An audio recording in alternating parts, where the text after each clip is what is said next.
Nature of this program, viewer discretion is advised. It's every police officer's worst nightmare. A moment he hopes will never come. A moment that could mean the difference between life and death. Tonight, on the world's scariest police shootouts. Shots are being fired from AK-47. There is an officer down. With more and more criminals armed with guns and willing to use them, being a cop has become an extremely dangerous job. To wear a badge these days takes more than a desire to protect and serve. You've got to have courage. Enough courage to stare down the barrel of a loaded gun. Suspect vehicle is moving.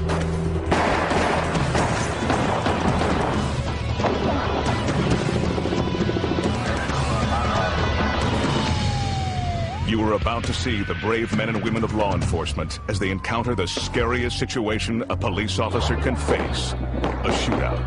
Cops coming from everywhere, and they were blowing shots all the way through. You will witness the most dramatic gun battles ever caught on tape, during bank robberies, hostage situations, even in a high-speed chase. Firing. This is not a movie. Everything you are about to see is real.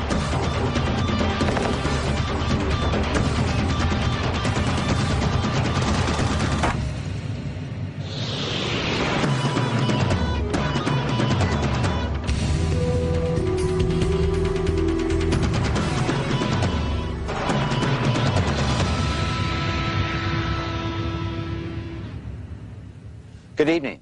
I'm Sheriff John Bunnell. Tonight you'll see police officers in their most dangerous moments on the job, during a shootout. I should know, I've been in several shootouts myself. There's no telling when a police officer will have to draw his weapon to uphold the law. Sometimes a shootout can erupt when you least expect it. Monroe, Georgia, 2:49 a.m. For Walton County Sheriff's Deputy Henry Bo Huff, this routine traffic stop will turn out to be anything but routine. That's right. The reason I stopped, you're doing 88 miles an hour. 55.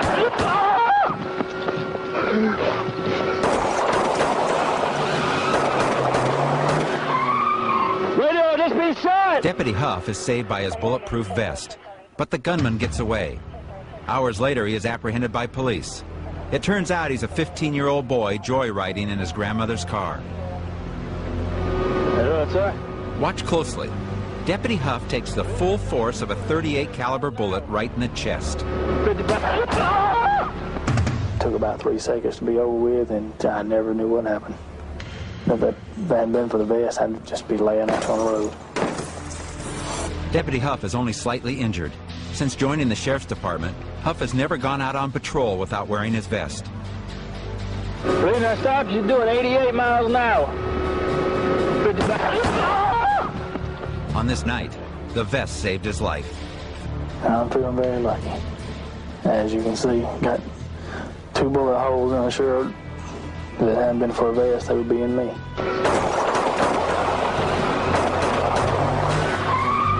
Radio, just be shot!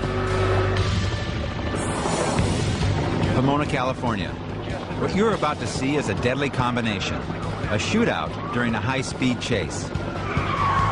The action is captured from above by helicopter pilot Bob Turr. Driver is now driving at 65 miles an hour. Very dangerous situation. The gunman has carjacked a truck and ordered its driver to speed through traffic. The suspect is one of 4 men who just committed a home invasion robbery. In this situation, it was a hostage type thing. You had a suspect, and he was armed and dangerous. He'd already shot a police officer in Pomona, and now he had a hostage in the vehicle. He pointed the gun at me, and I said, you know, I don't want to die, I'll do what you want. With a gun to his head, the driver is forced to elude the police. The chase reaches speeds in excess of 80 miles an hour. Sirens are going, and we're driving fast, we're going through stop signs, we're going through red lights. Very dangerous pursuit at this point. We see the driver drive up over the sidewalk, through barriers, and cutting narrowly, missing other vehicles. Okay, the suspect's now firing at the helicopter. Just reached his arm out the window and fired off 2 or 3 rounds. sat back in his seat, rolled up the window like it was, you know, nothing. Suspect seems to be out of control, leaning out of the window, firing, or appear to be firing into some of the residents. Now he's firing at officer. Suspect is firing at officer. He would shoot out the window, and I would see the police cars swerving from side to side. I would see them ducking down in their seats, and I also started to see people coming out. And there's bullets flying, and it got even more scary. I not only feared for myself, but for these families and the kids that were on the sides of the streets. This guy is out of control. I think that's a fair statement. An hour into the chase, the gunman orders his hostage to make an ill-advised turn. Right turn, right turn, right turn. What's happening here? Cul-de-sac? Cul-de-sac, cul-de-sac. This is going to terminate right now. Dead-end street, and I'm thinking, oh boy, you know, this is it. We're going to get down there, there's going to be a shootout, I'm going to be in the middle of this stuff, and who knows what can happen. The gunman jumps out of the truck and begins to flee on foot. Foot pursuit, foot pursuit. Suspect is running. Still carrying a loaded pistol, he opens fire at police. He points the gun at me, and he fires 2 rounds. The first round goes between me and the car door. The second round goes over my head, towards my back. Yeah, he was definitely shooting to kill me. Police return fire as the suspect heads deeper into the residential neighborhood. Watch closely as the officer's bullets narrowly miss the suspect. As I fired my first 2 rounds, I hit the rear end of the ground by his feet, and I could see the ground being choked up. He then disappeared behind a wall and a fence. Suspect is still running, evading police officers. The gunman finally realizes he can't escape. He's got his hands raised. Suspect is giving himself up at this point. Suspect did drop. Police move in and apprehend the suspect. When he raised the gun to fire, yeah, he was definitely shooting to kill me. There was no question in my mind. Wilmington, Ohio. An ordinary traffic stop for 2 state troopers quickly becomes one of the most explosive gun battles ever caught on tape. Back here, boy. Back here, boy. I don't want no shoes. I don't want no shoes.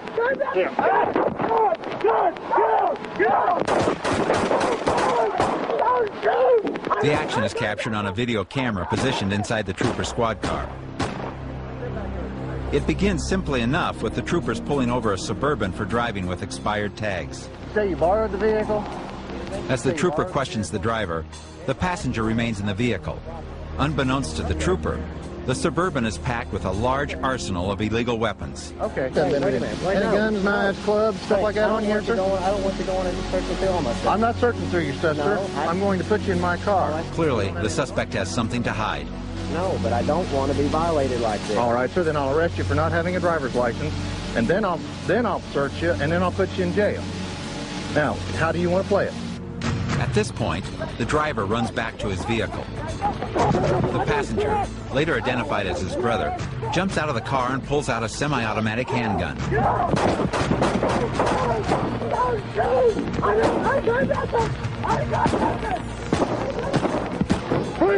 Fortunately, neither trooper is injured, but both suspects manage to make their getaway. The suspects are later identified as Chevy and Shane Kehoe, suspected members of a white supremacist group. It was Shane Kehoe who fired his handgun at the troopers. Although the trooper gets off several shots at close range, it seems impossible that Shane Kehoe isn't hit. The video tells the real story. So you borrowed the vehicle? When Chevy Kehoe walks back to the squad car, he is simply trying to divert the troopers' attention. Going to see if you have any. Watch as Shane Kehoe puts on what officers believe to be a bulletproof vest. Now look at the gunfight again. It is thought that Shane Kehoe was actually shot 3 times, but his vest stops the troopers' bullets. Later in the day, another trooper spots Chevy Kehoe. Kehoe jumps out of his car and fires 26 rounds at the squad car before fleeing again. A search of the Suburban reveals enough weapons and ammunition to equip a small army. Considered armed and very dangerous, Chevy and Shane Kehoe are still on the run.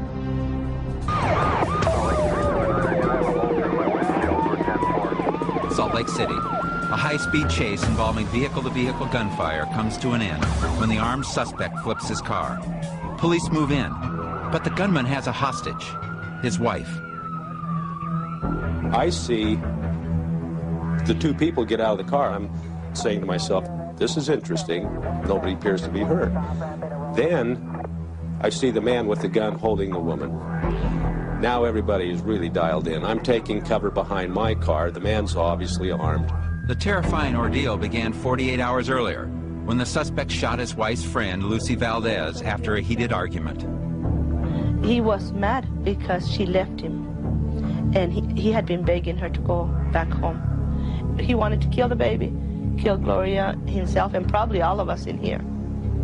2 days after Lucy was shot, the suspect is spotted by the Utah Highway Patrol.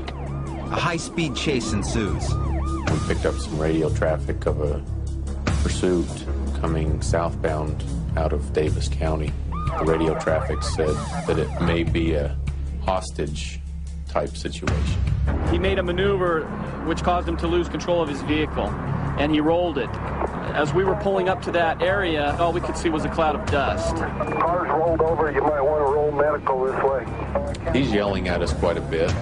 He's kind of taken cover for himself with her by his side between the upside-down car and our position. The suspect appears agitated and begins to point his weapon in the direction of the officers. I don't know what his thought process was, but I know at a certain point he decided this is where it's going to end. The subject has his back towards that frontage road, and he will shoot. Then, without warning, the suspect turns the gun on his wife. And everybody is holding their breath going, I didn't see this, but I just saw this. He continues to shoot at his wife. The police are forced to take action. He was using deadly force against her, and we needed to stop that action.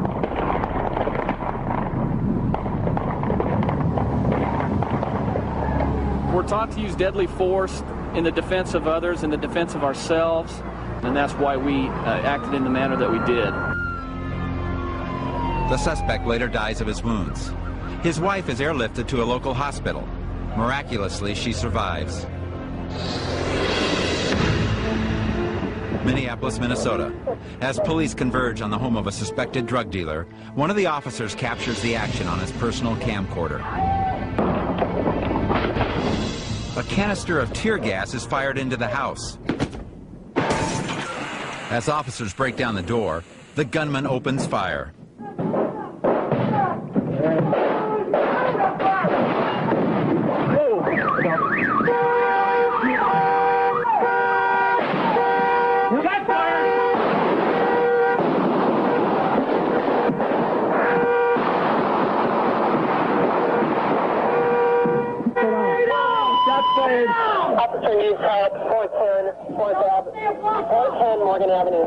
Everybody here? Everybody accounted for? Amazingly, no one is hurt, and the suspect and his wife are taken into custody. January 23rd, 1991, one of the most infamous dates in the history of Texas law enforcement. Constable Darrell Lunsford pulls over 3 suspicious men and asks to search the trunk of their car. How about this here? While Lunsford questions the suspects, one of them grabs his legs and throws him off balance. Another suspect then wrestles Lunsford to the ground, where he is kicked and beaten. One of the men gets hold of Lunsford's gun and fatally shoots the 47-year-old officer. It is a tragic death, but one that is not in vain. A short time later, another Texas trooper watches the tape of the Lunsford murder. He studies every frame and learns from it. When we saw Darrell Lunsford's video, it did save my life. It helped me out quite a bit. He was a good police officer, real good police officer.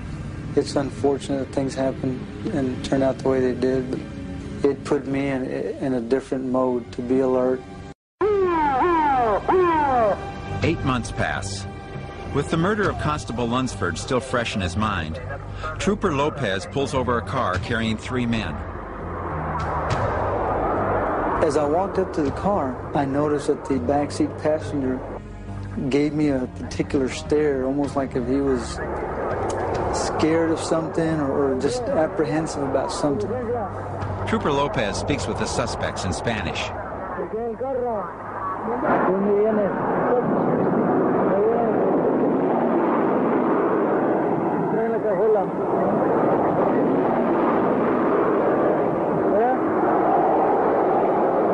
and asked what they had in the trunk. I said, well, y'all mind if I look in the trunk? And they said, no, go ahead. The front seat passenger was adamant about wanting to get out of the car for some reason.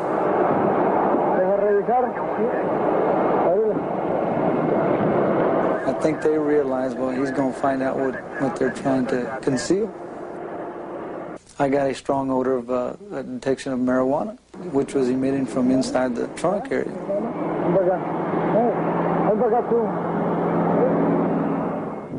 The other two men get out of the car. Now watch how closely Trooper Lopez comes to getting killed. The suspect reaches for his gun. Lopez sees this, shoves the suspect, and takes evasive action. All I could think of was drawing my gun. But at the same time, I'm thinking, let me gain a little distance between him and myself. Lopez's quick thinking enables him to avoid certain death. Amazingly, while running away from the gunman, Lopez is able to draw his weapon and fire. His first shot finds its target.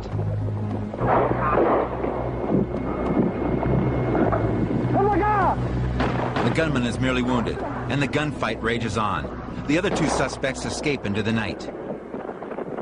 Lopez continues to shoot it out with the suspect, then takes cover in the darkness before making his way back to a squad car. Another trooper responds to his call for backup.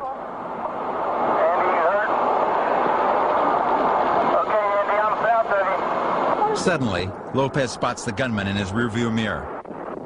I see him behind my patrol car. So I threw the microphone down and went after him again. Listen as another gun battle erupts. Miraculously, Trooper Lopez isn't seriously injured in the shootout. Despite the number of shots fired, he is grazed only once. The suspect isn't as lucky. A manhunt ensues through the night and into the next day. Police eventually capture the other two suspects. When police officers are forced to fight back against armed and dangerous criminals, they're hailed as heroes. But these brave men and women don't consider themselves to be anything special. For them, it's all part of the job. Phoenix, Arizona. A high-speed pursuit is about to turn violent as a suspected car thief tries to outrun the police. It was apparent right away that he wasn't going to stop for us. He was swerving in and out of traffic. We tried a couple of times with officers to get around him, and he would swerve towards their cars. Officers of the Arizona Department of Public Safety placed tire-piercing spikes in the road ahead. The suspect's car is disabled and forced off the highway. He had been going about 70. When he got close to the spikes, he accelerated to about 90 miles an hour and ran over the spikes. The suspect can be seen ducking behind his vehicle as officers approach. Suddenly, he steps back into view wielding a pistol. Drop the weapon now! The officers reload their weapons and cautiously approach the injured suspect. Shots fired, suspect was down, I was involved in the shooting by one of my supervisors. Watch again as the suspect takes aim at the police.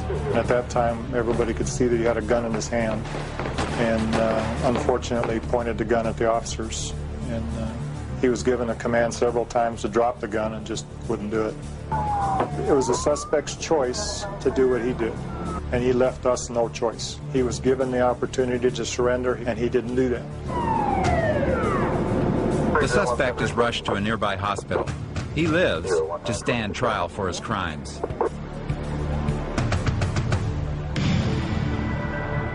Thornwood, New York. Just before closing, 3 armed gunmen enter a neighborhood supermarket. An alert security guard monitoring the store's surveillance cameras calls 911. Portland Police Sergeant Finelli. Yes, this is a robbery in progress right now in ShopRite. They're armed. What are they armed with? One has a shotgun, 2 of them with handguns. One of the suspects terrorizes store employees in the cashier's office. Telling the manager to open the safe. They're attempting to force the manager to open the safe at this time. Another suspect raids a cash drawer, while a third stands watch at the front door. Be advised, the suspect at the door is armed with a shotgun. Minutes after the frantic call from the security guard, the police arrive. I think he's seen you. I think he's seen the cops. Oh, they're panicking. One is in the back of the store. The suspects attempt to escape. The last one drags a bag of money behind him. Police officer Glenn Carlson is first on the scene and fires 2 rounds at the fleeing robbers. Oh, man. Yeah, were there any shots fired in there? Yes, an officer shot fired. As I entered past the checkout line, one of the suspects spun on me, pointed the handgun at me. I fired 2 shots, at that point missing the suspect. Sergeant Carlson chases the robbers to the back of the store. And as I went out that rear door, they fired upon me.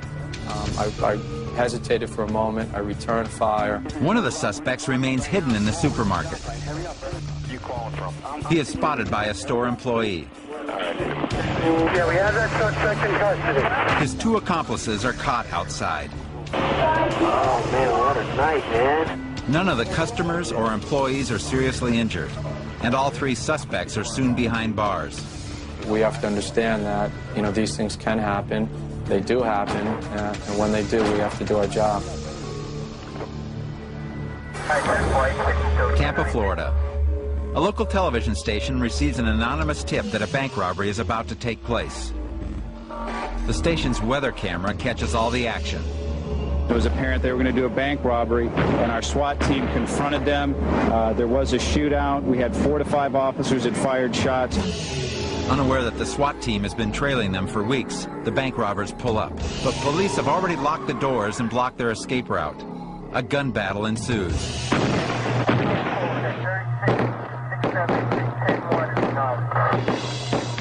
It was like the OK Corral. Like the OK They started at the front of the bank, and they were blowing shots all the way through. The one dude got over here. They were still shooting, took him down right there. Cops coming from everywhere. I've never seen anything like that. That's my first time ever seeing it. I'm still shaking from it. They was pursuing them all across over there. They was down. I thought I seen them shooting over there. It was like hell. Police try to disorient the robbers with concussion grenades. But the suspects keep moving. The police have no choice but to open fire. The shootout continues as the suspects run around the side of the bank. It was perfect. When these people jumped out of the car and ran to the door and hit that locked door, I personally would have loved to have seen the look on their face. 2 of the 3 suspects drop their guns and surrender. The 3rd is taken down by the SWAT team. Shelby, North Carolina. A dangerous standoff has developed in the parking lot of the city's police department. It is one man with 2 guns against dozens of officers. To have a man show up with 2 guns, cowboy style, in your parking lot is just not something we trained for. The bizarre incident began down the street at the Social Security office. There, the suspect held up an armed guard at gunpoint and stole his revolver. Shelby Police Captain Shell Byers is one of the first to be confronted by the suspect. Had a .38 in his left hand, had a .357 in his right hand, and he pointed the .38 directly at me, and at that time I thought he was going to kill me. Moments later, the man is surrounded. Realizing that he is outgunned, he simply kneels on the asphalt, waving his 2 pistols in the air. Police negotiators try their best to talk the man into dropping his weapons. Although we were attempting, there was very little dialogue between the suspect and the police. The standoff has now lasted for 39 minutes, and the police have made no progress with the gunman. Then suddenly, the suspect discharges his weapon. The police return fire.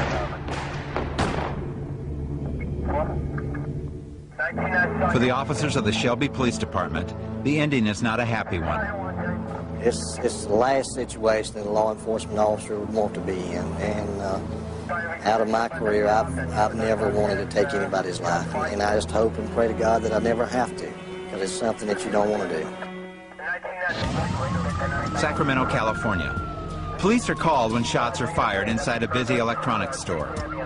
4 gang members are holding 41 frightened hostages at gunpoint, many of them children. This situation would soon turn into one of the most terrifying gun battles in the city's history. Inside, the heavily armed gunmen are demanding $4 million and safe transportation to their home country of Thailand. They also want bulletproof vests. A police sergeant strips down to his underwear to prove he's not armed and hands over his vest. A hostage retrieves the vest.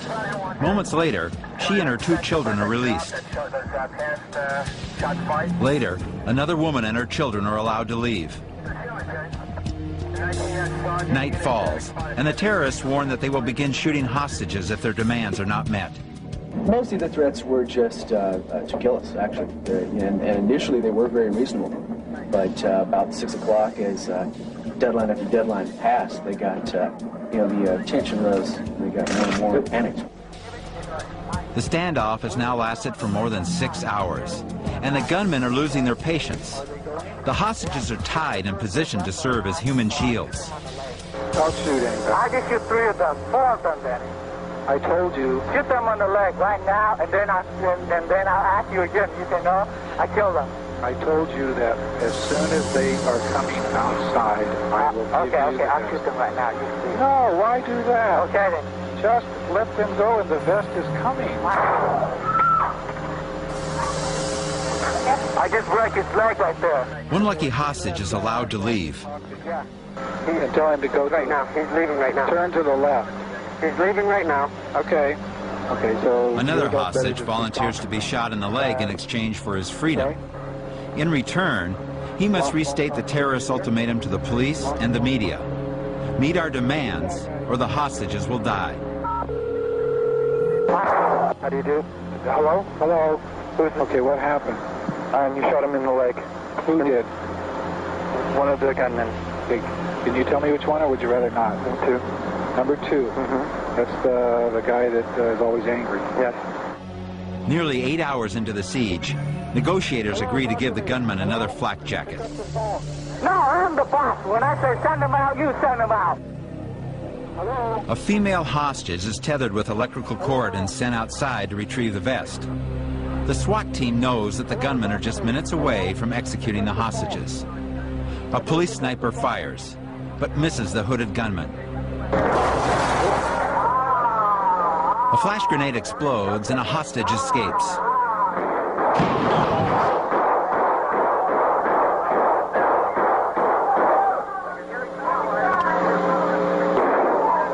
In the chaos, the SWAT team rushes through the rear of the store. A gunfight erupts with the 4 gang members.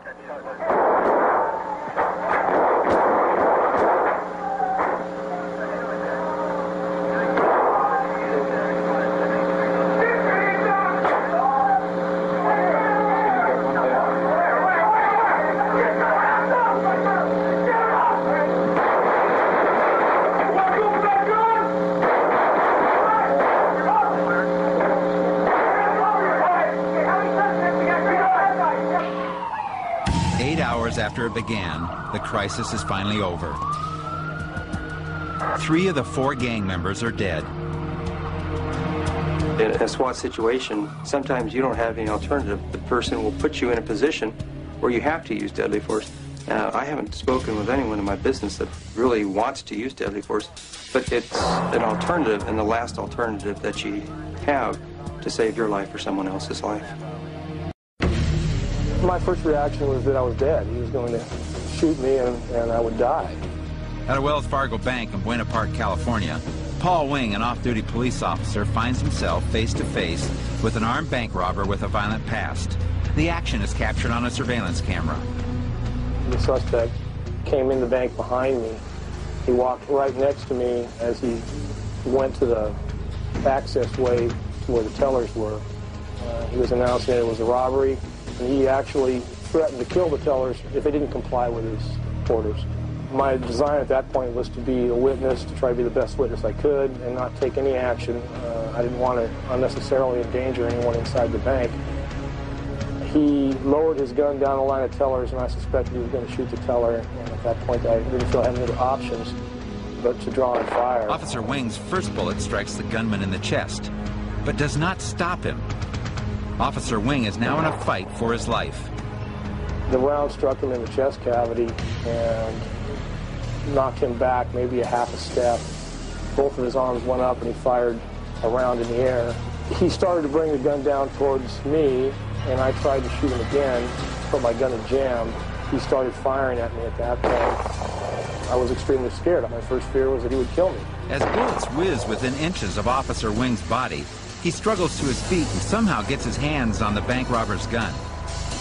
I grabbed a hold of the gun barrel and he began striking me in the head with his free hand. As Officer Wing fights for the gun, the bank robber pulls the trigger.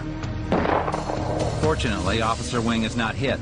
After gaining control of the weapon, Officer Wing chases his assailant out of the bank and finally apprehends him in the parking lot. I've thought about it myself. I thought at that particular time it was the right thing to do. He made the move that forced me into taking action. I really felt he was going to kill somebody. Knoxville, Tennessee. After a local bank is robbed, police trail the suspects to this home. The situation quickly turns into a tense standoff as the armed suspects barricade themselves inside. After police move into position, a female suspect gives up. Moments later, another suspect surrenders, but a lone gunman remains inside the house. He exchanges gunfire with the police. One officer is shot in the arm and stomach and is rushed to a local hospital. As more shots ring out, police begin to carefully evacuate the neighborhood. Still, the gunman refuses to come out. Okay, come on out, Donnie. Come on out, keep your hands up where you can see them. I talked to him at the beginning, and then I turned it over to one of our hostage negotiators, and then I started up again towards the end there just to see if we could get him out. Police fire a series of tear gas bombs into the house. Did not respond at all to any of our calls for him to come out of the house. After a point then, right around 12:15, our SWAT team started shooting canisters of tear gas in the house, and he replied by firing his shotgun out the window several times at our officers. The standoff is into its fourth hour when the gunman comes out of the house, now threatening to kill himself. A sharpshooter takes aim and fires, striking the suspect's gun. The man checks his weapon, sees that it is damaged, and tosses it away. Now look again. The bullet hits his gun. His arm recoils. He inspects his weapon, then wisely surrenders. You train and you train for days like this, and although you never really expect them to happen, sometimes they do, and fortunately, you know, the things that we've been taught to do, we did today. I needed someone else to back me up. I'll stop this guy before he calls the 1050. Turn around, go in the east. Newcastle, Indiana. State Trooper Mark McDougal is about to join the high-speed pursuit of a wanted felon. The driver has just robbed a bank of more than $5,000. He is armed and dangerous. Reference the subject in the blue Ford Mustang, the robbery at Citizens Bank. He is now eastbound.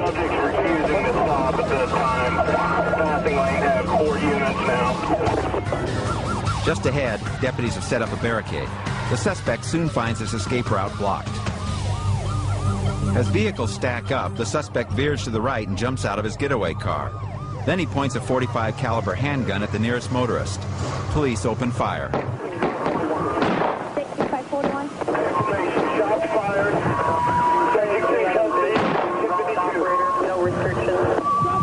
I fired 3 times. I didn't have time to aim, but I knew I'd hit him because he kind of stumbled and fell over the car and around to the other side of the car. Brenda Johnson and her 2 children found themselves face to face with the crazed gunman.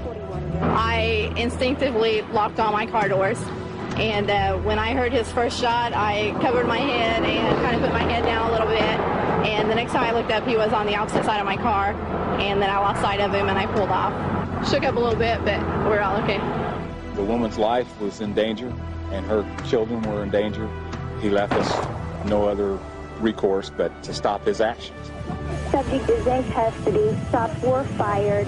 If it weren't for the rapid response of the Indiana State Troopers, the outcome might have been tragic for Brenda and her 2 children.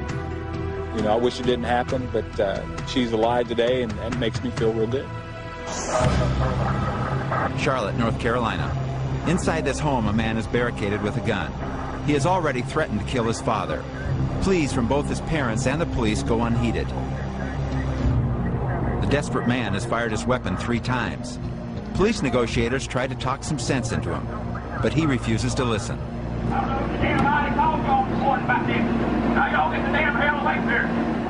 After more than 4 hours, the negotiators are finally able to coax the man out on his porch, but he still won't lay down his gun. Get everybody away from here. Did you talk? You want to talk? The police restate their position. Drop the weapon before someone gets hurt. No, I'm not going to down. The gunman doesn't realize that a SWAT team is just a few feet away, positioned around the corner of the house. Still pointing his gun, the man walks towards the officers. When he sees them, he raises his weapon to fire. The police have no choice but to defend themselves. In a matter of seconds, the standoff is over. When somebody makes an election to point a gun at a police officer, we don't require the officer to wait for the person to fire the gun. That person has told the officer they represent a deadly threat. They held their fire until the very last moment when he was clearly getting ready to, and in fact did, point the weapon at the officers. At that point, it's a matter of their life or his.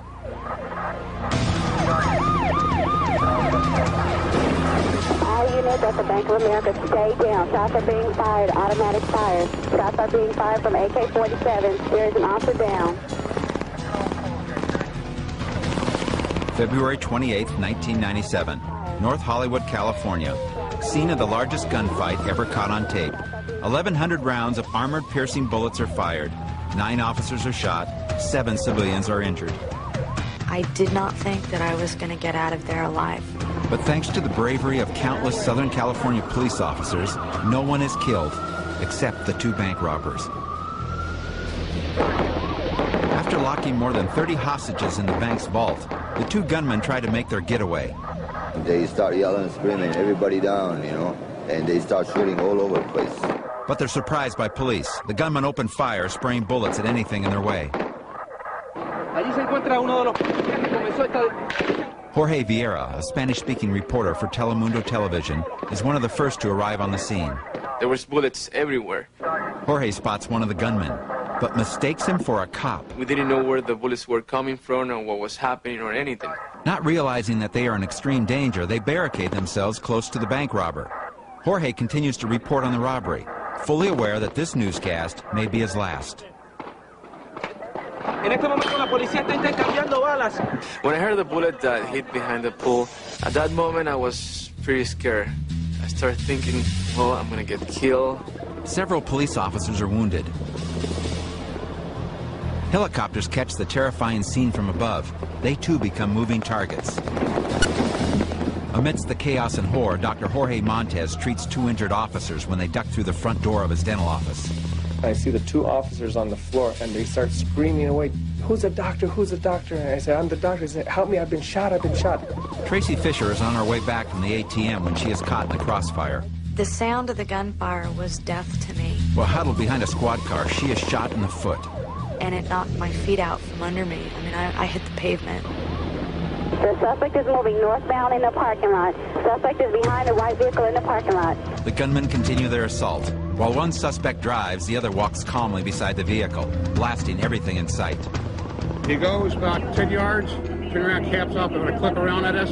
The return barrage of police gunfire is deflected by the bank robber's body armor.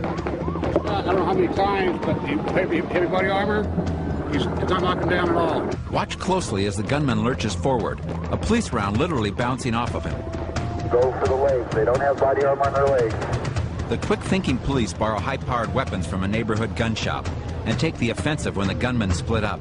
Shooting only a pistol, the gunman on foot is finally outgunned. In a burst of gunfire, his weapon is shot from his grasp. Then the gunman goes down. Squad is moving in. There's one suspect eastbound from the north side of the parking lot. The second bank robber heads into the residential neighborhood. Families take cover inside their homes as he attempts to hijack passing motorists. Calmly, methodically, the suspect transfers his weapons into the pickup. When the truck won't start, the police make their move. The gunman opens fire at the police. Step 5, shot to step 5. More shots are being fired. The officers returned fire. F-45's all officers out here in my end to stay down.